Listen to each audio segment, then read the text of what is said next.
भजिबाको अलेख महिमा सन्ज सकाळ रे खञ्जणी ताल रे सन्ज सकाळ रे खञ्जणी ताल रे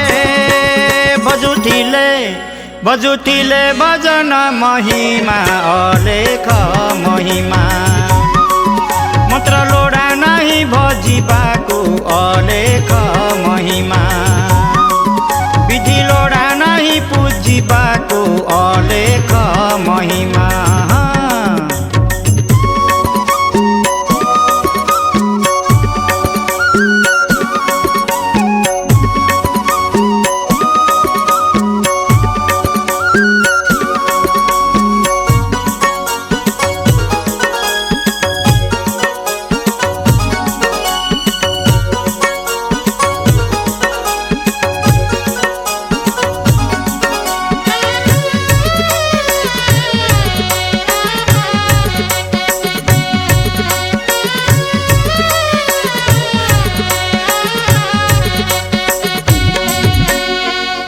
सन्ज सकाळ रे नीति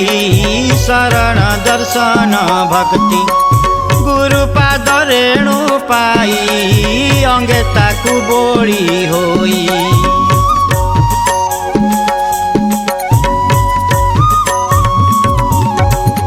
सन्ज सकाळ रे नीति शरण दर्शन भक्ति गुरुपाद रेणु पाई अंगे ताकु बोली होई अलेख महिमा नाम मुखे थिब नीति ध्यान अलेख महिमा नाम मुखे थिब नीति ध्यान गुरुपादे बिकी पिंड प्राण अलेख महिमा मन्त्र लोडा नाही भजिबाको अलेख महिमा विधि लोडा नाही पूजिबाको अलेख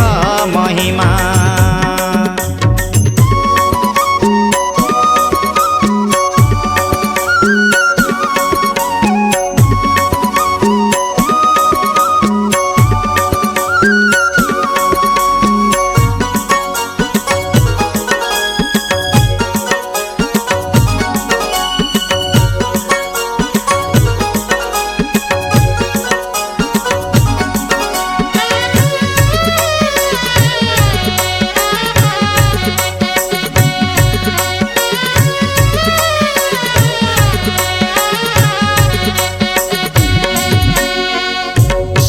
आसन बिहारी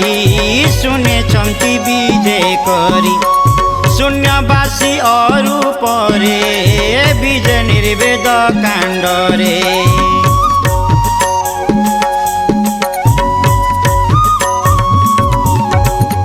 शून्य आसन बिहारी शून्य चम्ती विजय करी शून्यवासी अरु परे विजय निर्वेद काण्ड रे तांक लोडा नाही विधि पोथी मंत्र चौपदी तांक लोडा नाही विधि पोथी मंत्र चौपदी पूजिबाकु शून्य निराकार अलेख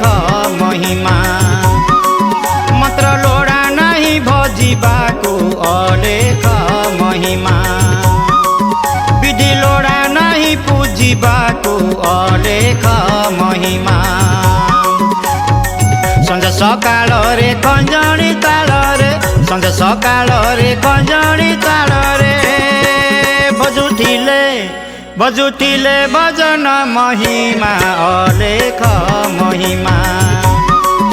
मन्त्र लोडा नाही भजिबाको अलेख महिमा विधि लोडा नाही पूजिबाको